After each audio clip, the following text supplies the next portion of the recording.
Hola, buenas tardes. Mi nombre es Gladys Zamudio Tovar. Soy licenciada en Literatura de Idiomas, especialista en Desarrollo Intelectual y Educación y magíster en Lingüística y Español. Soy docente de la Universidad Santiago de Cali. En primer lugar, quiero agradecer al tercer simposio de educación dedicado esta vez a la enseñanza del español, la interculturalidad y el pensamiento crítico.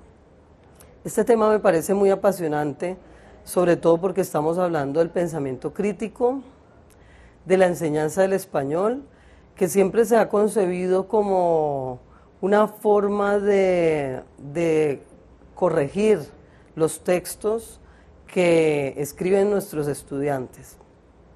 Como docente universitaria, ya desde hace 23 años, he observado que diferentes docentes del área del lenguaje utilizan distintas perspectivas para la enseñanza del español. En la universidad regularmente se enseñan las tipologías textuales descritas, clasificadas por Theun van Dijk, como expositivas, narrativas y argumentativas, que son, digamos que las que más se han afinado hasta ahora y que están en el libro Estructuras y Funciones del Discurso. Este lingüista holandés, si bien es cierto que nos ha dado muchas pistas desde la lingüística textual, pues también es verdad que ha ayudado a que los estudiantes se limiten un poco, pero no es por los estudiantes en sí, sino por la misma forma de enseñar en las universidades. Hemos estado dedicándonos a trabajar desde una perspectiva, algunos estructuralista. Entonces nos dedicamos a trabajar la microestructura, o sea, todos esos componentes que nos permiten construir frases, los conectores, los signos de puntuación. Otros trabajan desde una mirada más, desde el ecodiscurso, que es un concepto de María Cristina Martínez, docente de la Universidad del Valle, aquí en Cali. Y ese ecodiscurso quiere decir el sentido dialógico y la relación entre todos los componentes de una comunicación o de un acto comunicativo. Otros, ahí también se trabaja, por supuesto, la dialógica de Bakhtin, todas esas voces que se encuentran en un texto o en un discurso hablado. También trabajamos la construcción, y en esto últimamente nos hemos dedicado más a la construcción de ensayos y reseñas. Pero hemos dejado a un lado los textos narrativos. En la universidad hemos dejado a un lado los textos narrativos. A menos que ahí, en estas universidades, haya programas académicos de literatura, de humanidades, con estas, digamos, con unas disciplinas de las ciencias del lenguaje como eje central. Hemos perdido la importancia de la lectura y la escritura del texto narrativo, a diferencia de lo que hacen en los colegios. En los colegios se hace todo lo contrario. Se dedica un poco al texto expositivo, pero se le da más fuerza al texto narrativo. Esta ponencia se denomina el sentido de los discursos narrativos en la investigación cualitativa.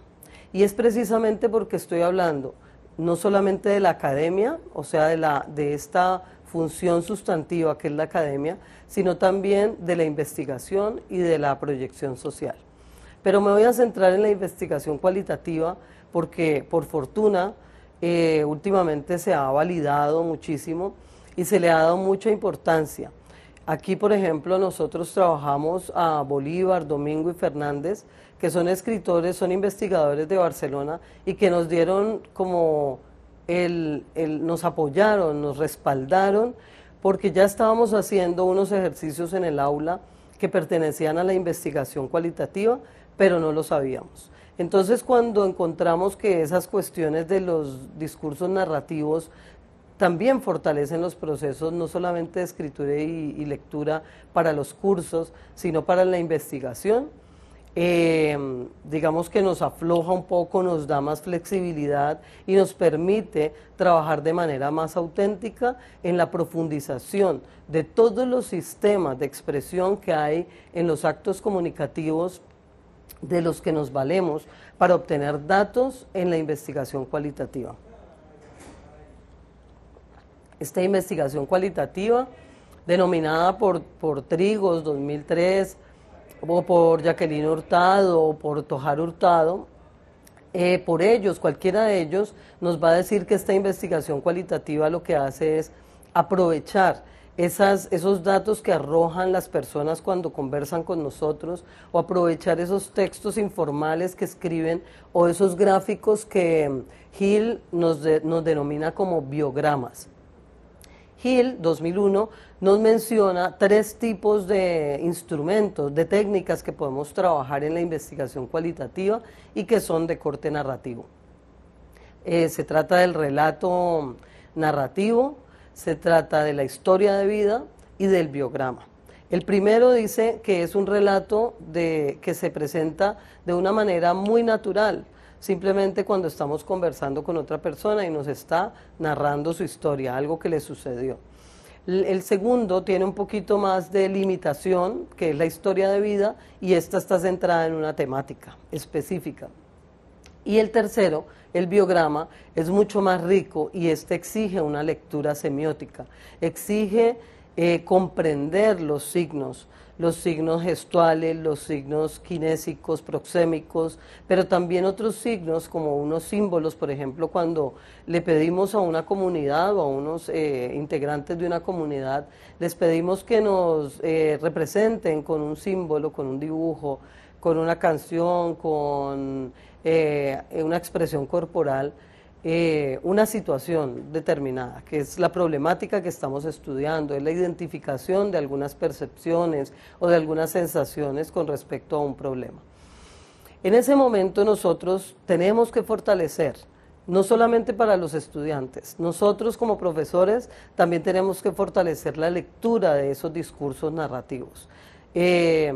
Manifiesta también Hill, 2001, que normalmente se confunden los textos narrativos con los literarios y que los profes por lo general tienden a hacerlos a trabajarlos o a mencionarlos como equivalentes. Y dice, no, un texto narrativo no necesariamente es literario, y un texto literario pues es narrativo, pero solamente los han clasificado en cuentos, novelas, fábulas, y de pronto la crónica, que es un texto híbrido para periodismo y para literatura. Los docentes en la universidad, los docentes del área de lenguaje, los que estamos ocupados de la investigación, los docentes de los cursos de investigación educativa, de investigación en el aula, de los procesos de investigación cualitativa, no solamente tenemos que preocuparnos por enseñar cómo construir un proyecto, por enseñar los textos expositivos que les ayudan a hacer las reseñas de los libros que han leído y construir un marco teórico, o a escribir los textos argumentativos para que emitan un juicio de valor y defiendan sus hipótesis, o tal vez las refuten mediante esos mismos textos leídos o esos autores que los respaldan, sino que también tenemos que enseñar algo que se nos queda en el camino, y es qué hacer con toda esa información que tenemos cuando ya hemos ido a las comunidades o hemos estado en un aula y hemos recogido información. ¿Qué hacemos con todas esas historias de vida, con todas esas voces que quedan sonándonos? ¿Qué hacemos con todos esos pensamientos que construimos después de hablar de manera informal o después de estar observando situaciones que nos dicen mucho más de la realidad que quizá un libro, una teoría? ¿Qué hacemos ahí en ese caso? Entonces, la importancia de los discursos narrativos es supremamente relevante a la hora de hacer investigación, porque tiene que ver con la capacidad que tiene el investigador o el estudiante, quien está en investigación formativa, tiene que ver con su capacidad de relacionar, de correlacionar todos esos datos que nos ofrecen los discursos de las comunidades o de los integrantes. Si bien es cierto que hay unas categorías y pues alguien podría decir es muy fácil, simplemente tener las categorías y ya con eso ahí vas agrupando datos. Es verdad, Con las categorías se logra organizar la información que obtenemos, pero a pesar de eso siempre sentimos que se nos queda mucho por decir. Y hay una lectura que es mucho más profunda, que es esa lectura semiótica necesaria y que despierta también el pensamiento crítico, porque se cree que solamente leer textos expositivos y argumentativos despierta el pensamiento crítico, pero no. Los textos narrativos despiertan el pensamiento crítico porque son muy complejos, porque en ellos circunda la exposición, circunda la descripción, circundan los argumentos, al igual que en las otras tipologías textuales. Pero también es verdad que estamos en este agite intelectual, en este agite por la investigación, pues porque el sistema educativo nacional, en este caso el Ministerio de Educación Nacional, nos exige como docentes, no solamente universitarios, sino a todas las instituciones educativas, cumplir con las funciones sustantivas, que son academia, investigación y proyección social. Entonces los profesores también en medio de esa búsqueda pues, de investigar para publicar y para que Colciencias también nos categorice, en medio de todo eso, también hay un agite en la interpretación de los datos a través de esos discursos narrativos.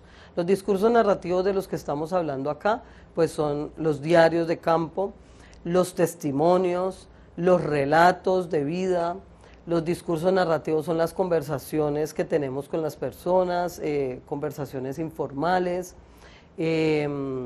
las mismas secuencias fotográficas que ellos tienen. Ellos a veces también nos presentan materiales de su casa, de su familia, que nos ayudan a relacionar información. Entonces, esos textos narrativos, esos discursos, hablo de texto y de discurso, diferenciando, tratando de decir como lo explica Teun van Dijk en su conferencia de la pragmática en estructuras y funciones del discurso. Él dice que un discurso, entonces puede ser un texto escrito o continuo, como le llamamos hoy, y uno discontinuo, o sea, un texto gráfico que apoya un texto escrito, o una secuencia fotográfica, o una caricatura, o una historieta. O quizá también la misma enunciación, es decir, ese lugar y esas personas que participan con sus movimientos, con sus gestos, con su mirada, esos espacios, esos escenarios que participan en la situación comunicativa tal como lo define Benveniste. Entonces, esta ponencia lo que busca es alentar a las comunidades universitarias a que no perdamos de vista lo que traen los estudiantes del colegio, esos conocimientos de los textos narrativos que los han llevado a ellos a identificar los personajes, las acciones, las dificultades o los conflictos o nudos y el desenlace de los mismos. Que no dejemos perder eso, sino todo lo contrario, que eso lo utilicemos como el insumo para la interpretación de los datos. Colciencias realmente valoraría mucho más los expositivos y los argumentativos, y nosotros tenemos que responder a eso, pero también en el aula podemos enseñar y también con los compañeros podemos fortalecer esta lectura de los textos narrativos, de los discursos narrativos que nos están dando, fuerza, raíces a las investigaciones que realizamos nosotros, porque las investigaciones cualitativas están describiendo de manera muy superficial, y realmente de lo que se trata es de indagar acerca de los fenómenos, de profundizar en ellos, de mirar cómo podemos resolver las dificultades que encontramos. Y sobre todo, pues en el caso nuestro, las dificultades que encontramos en el aula o en las instituciones educativas. Porque no solamente se trata de los procesos de aprendizaje, sino también de las relaciones con los otros seres humanos, de la convivencia. Esto seguramente garantizaría no solamente pues llevar a cabo un informe de investigación completo, sino que también garantizaría una transformación en los seres humanos que participamos en esas investigaciones cualitativas. Bueno, hay otra cantidad de situaciones para comprender, para revisar, sobre todo para revisar en los sílabus de las universidades.